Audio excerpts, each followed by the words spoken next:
Hello and welcome to the Fundamentals of Lute Playing. My name is Laudon Schuett, and today we're going to be talking about nails. This is a controversial topic to a lot of people.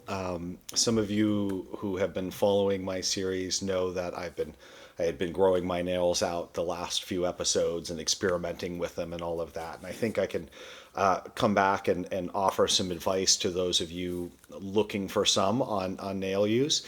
And I think what we're going to do is we're going to divide this episode into kind of two categories, because I think if you're using nails and you're playing the lute, you probably fall into one of two groups. The first group, which I think is fairly common, is maybe you're a classical guitar player, you have nails, 90%, 80% of your life is playing classical guitar, but you want to be able to play some lute. You'd love to make the lute kind of your second instrument. And I should mention that I am a fan of Brandon Acker and his advocacy for removing nails for classical guitar players and going and playing with flesh. I'm actually a big fan of both. I like hearing classical guitar players with no nails. I like hearing classical guitar players with nails. But this video will not advocate for you as a classical guitar player to take your nails off. I'll assume that you need to have your nails, that is the technique that needs to stay stable. So that's group number one.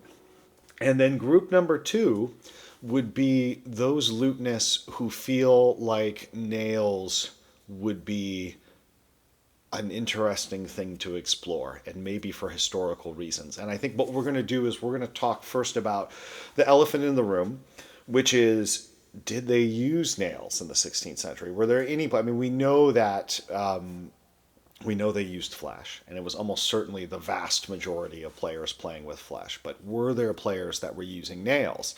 And I think that's where we're going to start, and then we'll talk about the classical guitar players who may be trying to adjust to working with their lute, and then we'll talk about if you are just a lute player who wants to experiment with nails. So, historically speaking, there is not a lot of evidence for nail use in the 16th century.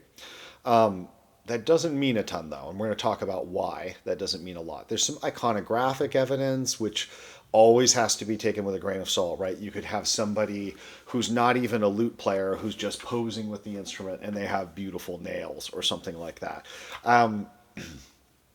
I do think that if they only have nails on their right hand and then they don't have nails on their left, that's maybe a little more of an argument that it's somebody who's played, but I don't know of any images where that's necessarily clear. If somebody does, please put it in the comment section. I think that'd be really fascinating. We know by the 17th century that nails were definitely in use. Piccinini advocates for the use of nails, both on single strung and instruments with courses, with 2 strings per string. We know that Lady Burrell in her tutor mentions that she doesn't like nails, so that means probably other people were playing with nails and she didn't like the sound. We know from Mace, his Music's Monument, that he didn't like nails, but he grudgingly accepts that they can be very useful for playing in consort or playing with other instruments so that you could be heard a little bit better. So what about the 16th century, though? Well, a couple little things. So Piccinini is early enough in the 17th century that I would argue that, and he has a pretty well-developed view on nails. He literally talks about how he likes to shape them and things like that. To me, once I see something in print, I know that it has been at least out there for a while. For example, the Cavalcanti lute book in the, I think it's 1590 or 1591, you have M and I alternation. Well, that didn't just spring up that year, right? Probably people were experimenting in the 1580s. And I think that's the same for nails. So I can't imagine that Piccinini one night decided, I'm going to try nails, learned how to shape them, and then published his book that year. So I wouldn't use the Piccinini publication date as like, this is when nails start. I always say, yeah, maybe at least 5 to 10 years before that, you could at least argue that people were experimenting and playing around with it. So that gets us maybe toward the end of the 16th century that you could really say people were definitely playing with nails. And certainly I don't have this view that at 1600 midnight, suddenly everybody was allowed to play nails. In terms of in the 16th century, what do we got? Well, we know that they had a broader acceptance of different tone colors than we do today. We tend to today have this view of the lute as being this sort of warm, plumpy thumb under. I mean, even maybe a different sitting position than me with a like this.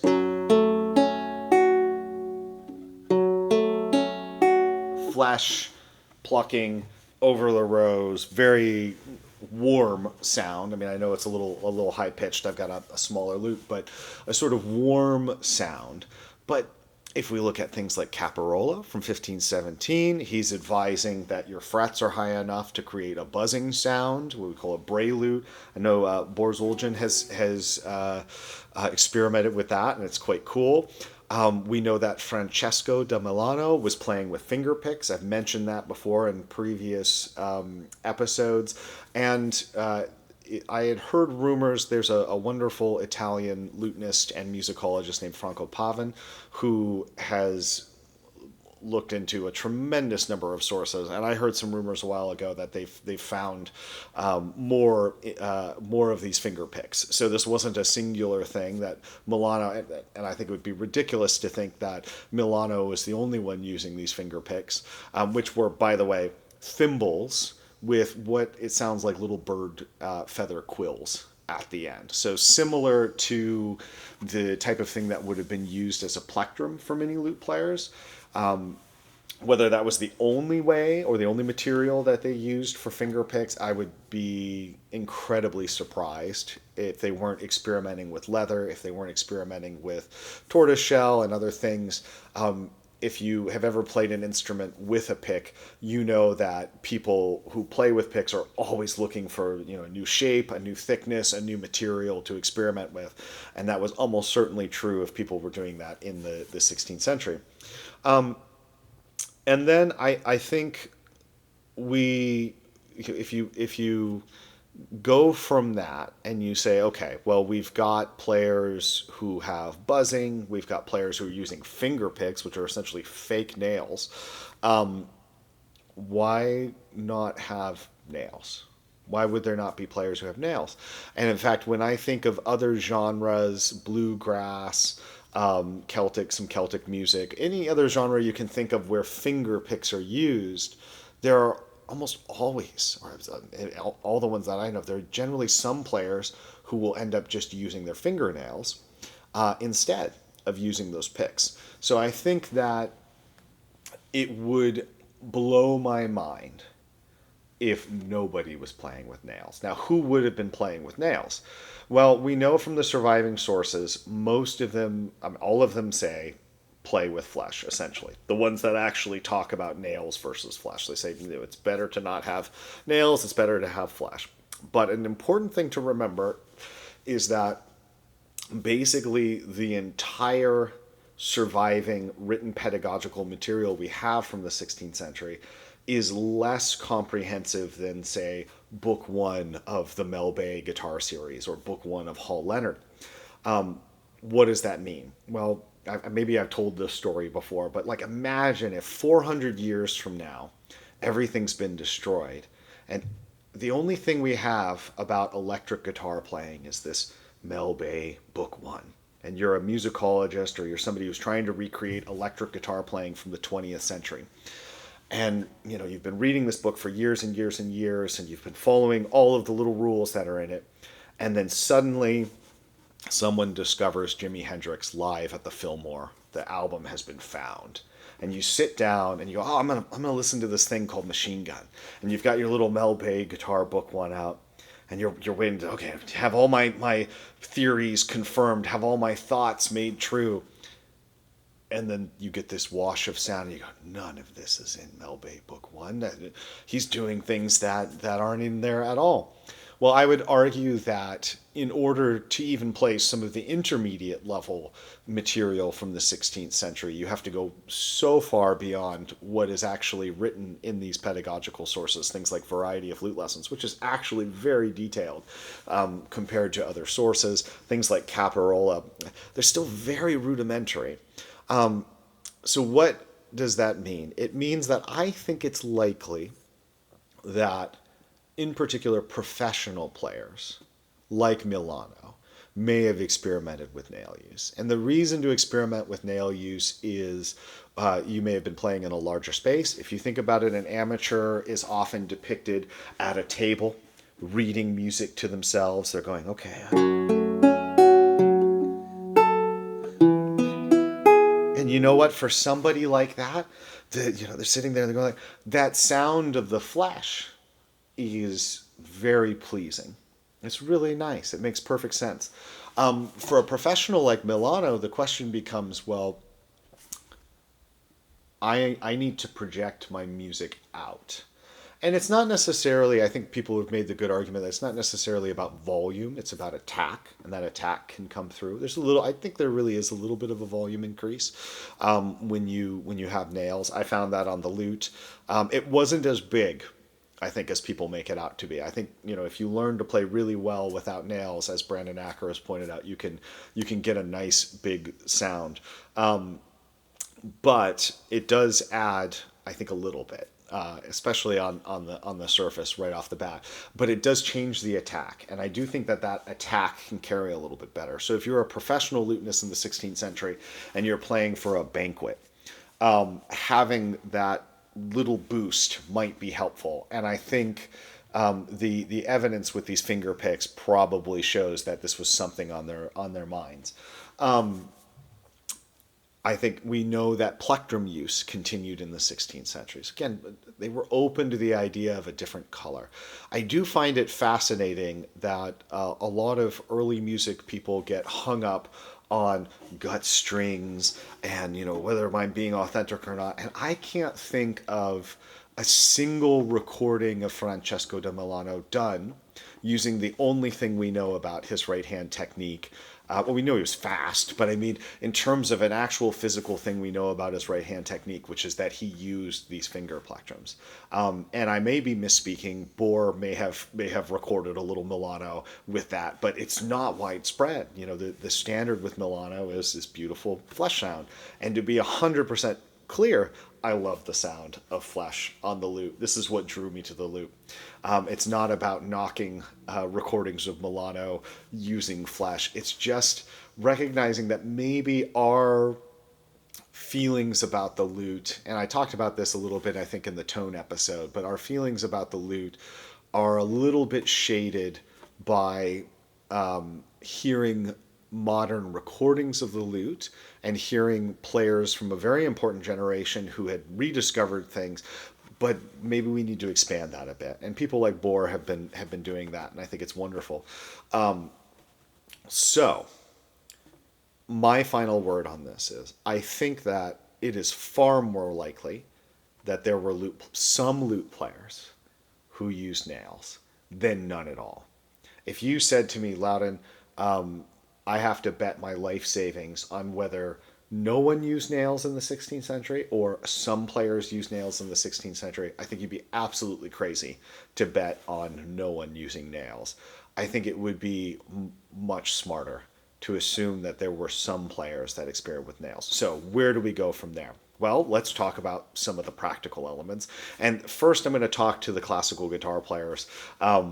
And kind of what I found out. Now, there are some handouts. I made a little handout sheet that's going to be in the description here. It's very rudimentary drawings of nail shapes that I experimented with. If you're a classical guitar player, one of the problems is that you have probably worked out your nail shape. You know it works. If you're hanging on to nails and you can't give them up, then you probably also are not really in a position to reshape them a lot. Which is something I'm going to talk about with the lute players in a few minutes. So let's assume you're stuck with your nail shape. Let's assume you're stuck with the angles that you have shaped in. I think the one area that, if there is any wiggle room, that I might recommend, and what I found when I had my nails grown out over the last few weeks, was that if you keep them fairly short, it makes life a lot easier. And I think the shorter they are, the easier it will be for you to do thumb under. If you want to do thumb under, I think you can get a little more length with thumb out. The issue in both cases, especially if you have your nail sloped this way. So if you have the low part, and you can see it in the little the little handout that I've included in the description that you can download. If your slope is going low from left to right, low to high, what I found was in thumb under, the back end of that nail, especially on bass strings, would get caught. It would get kind of in there and it would get stuck.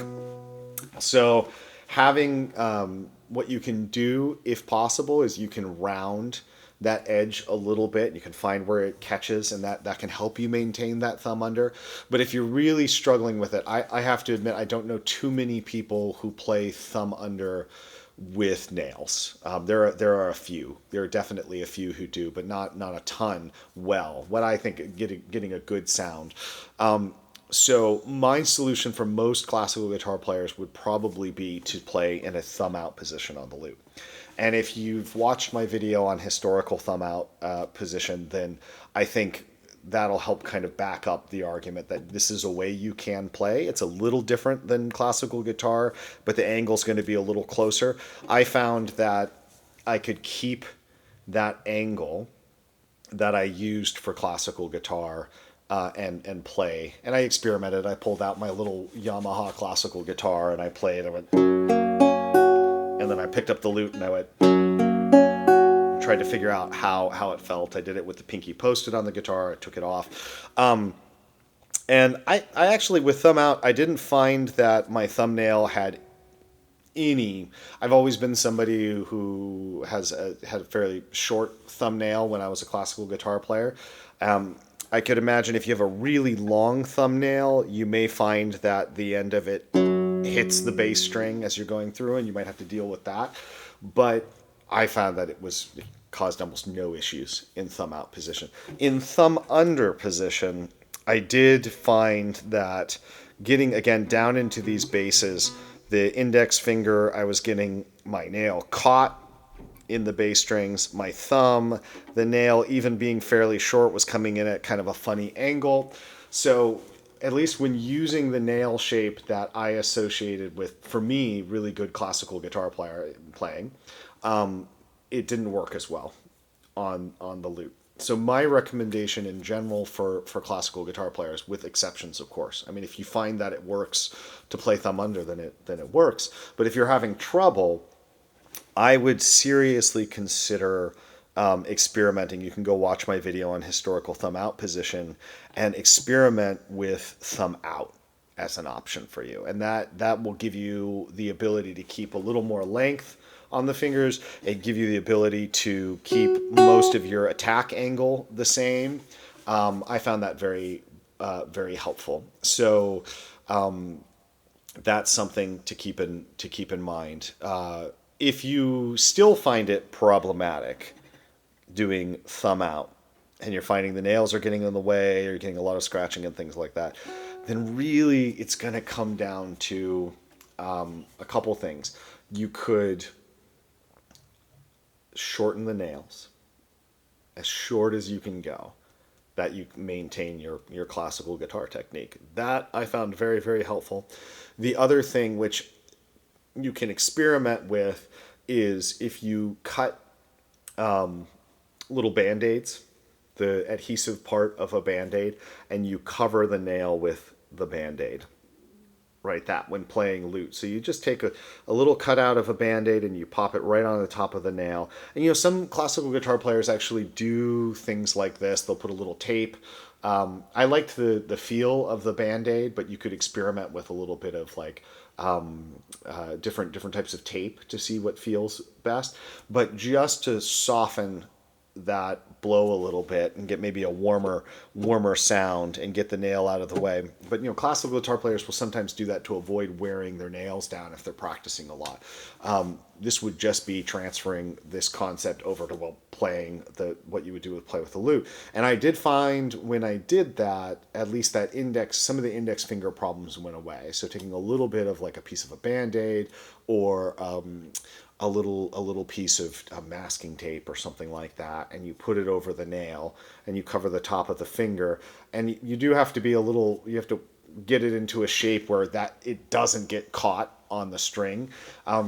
And that's where the Band-Aid worked best for me, because it, unlike the tape, which could form hard corners, by just cutting out a little bit of Band-Aid and putting it on the end of my finger, I found that worked a little bit better. It's not ideal, but that's another option. So for classical guitar players, I think if you're looking for a nice sound, especially in those basses, those are some options for you. The other thing, of course, is just being okay with the fact that you have a different sound than other lute players, that you're going to maybe have a little more scratchiness in the basses, that you're going to have a kind of brighter, tinier sound in some places.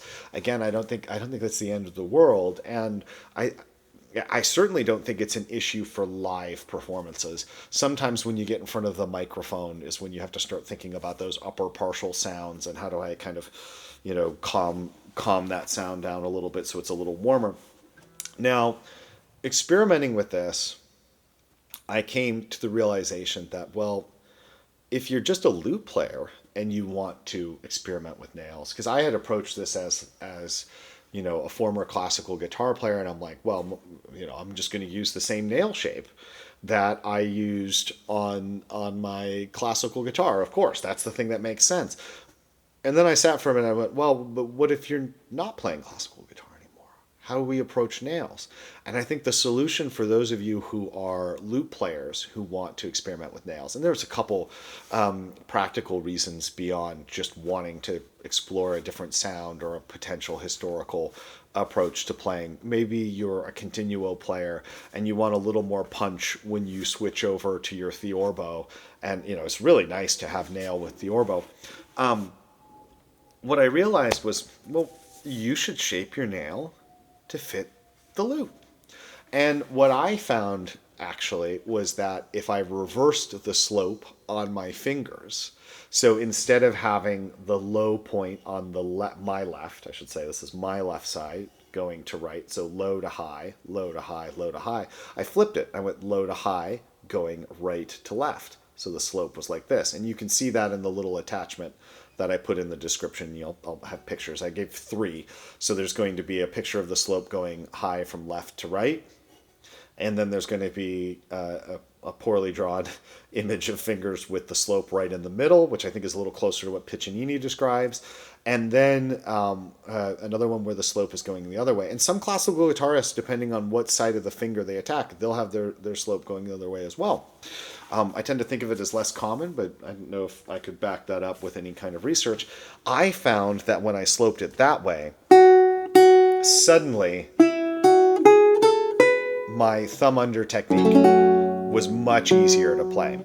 Now the thumb is kind of interesting because you don't necessarily want it to slope. Well, you could have it slope the other way, but you just want to make sure it's nice and smooth so that there's no square in the corner here, so where it makes contact. And you'll see that in the image that I've rounded the left side of the thumb just a little bit, and I've drawn that so that it's sort of it's a nice rounded corner instead of a hard squared corner that could get caught on the string. So the thumb is probably the trickiest bit to shape, but when I flipped that, suddenly I was able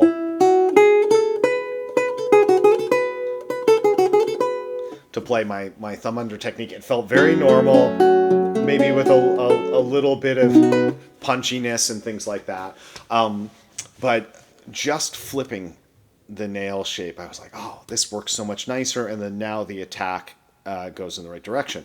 Now, if I were to do thumb out, again, depending on where you are making contact with the string, and for me, the contact begins on thumb out on this side, then I would flip that nail shape to a more guitar nail shape. But I did find, as I told the guitarist a minute ago, that I didn't necessarily want these long, jagged nails. It's pretty short. And I found that was better with hitting courses.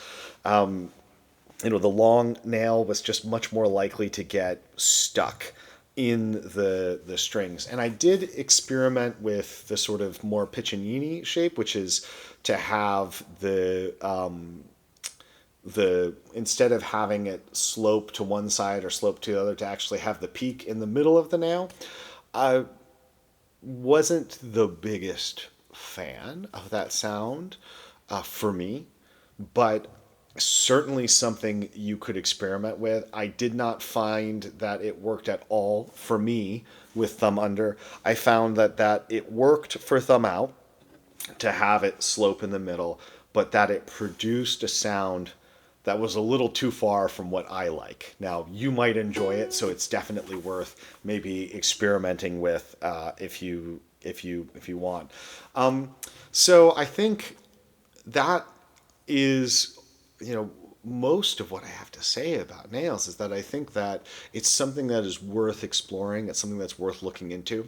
I have to admit, from a personal perspective, one of the happiest days of my musical life when I switched from classical guitar to lute was cutting my nails off. And I still remember going and bowling. So as soon as I finished this experiment and I played around with all my shapes, I was like, I'm back to this. But that's just my personal feeling about it. And I don't want to pile on this idea that nails are bad and that flesh is good. I happen to like flesh more. People like Brandon Acker seem to like flesh more than nails. At least they're advocating for it as a very legitimate way of playing modern classical guitar, and I think that's great. I might come from the other direction as a lute player who really enjoys playing with flesh, that I love the idea of hearing people play with different tones. Maybe it's not the best sound for me, but I think it can be a really beautiful thing when you are listening to someone else play. You can really appreciate it. I can hear somebody with nails and I go, oh wow, that's actually quite a nice sound. I still remember hearing Stephen Stubbs a long time ago at Banff playing nails on his Theorbo, and I thought, oh, that's really nice. It really, really cuts through. And I thought to myself, well, at least for continuo playing, that would be really, if I were ever a big Theorbo player, I would definitely want nails. Any other little practical things? I'll try to answer any comments in the comments section. The touch is different. Again, I think you're really going to have to experiment with that slope.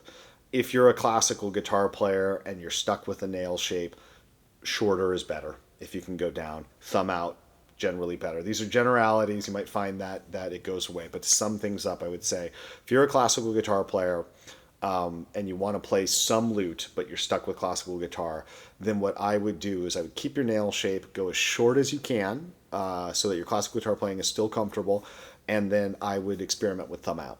If thumb under works for you, great, but thumb out may be a better option for you. So check out my historical thumb out position video.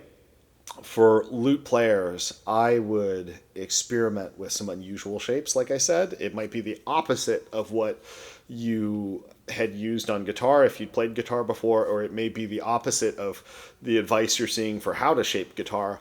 I, again, found that when I flipped my slope, it suddenly made everything much easier to play. Yeah, so I think that's it. If anybody has any questions or if they've run into anything, my overall experience was that the biggest changes were with the bass strings, and just trying not to get a nail either hooked on it or to create a clash. So I think those bits of advice really helped me to clean up my bass notes when I had nails. And then I went, okay, done, and clipped them off, and now I'm back playing with flesh again. If you're enjoying the channel, you have any questions, put it in the comments. I did just recently write a new method book, which is attached to these videos. It's sort of a guide. So if you're looking for some written guidance, I have that in the description. And then I also have my Patreon if you'd like to support in that way. But really the best way to support me is to become a subscriber. So if you're enjoying the videos, think about subscribing. I think next week or the week after, I'm I'm planning on doing a video on divisions. I am also working on some performance videos. I recently welcomed my second child into the world, and so I've had a little break from playing hardcore. I think the last thing I recorded was the Terzi Canzone right before she was born, and now I'm finally getting to a place where I'm getting some pieces up and ready to be recorded. So you'll also see some more performance videos coming up. Any questions? Put them in the comment section. Have a wonderful week and happy looting.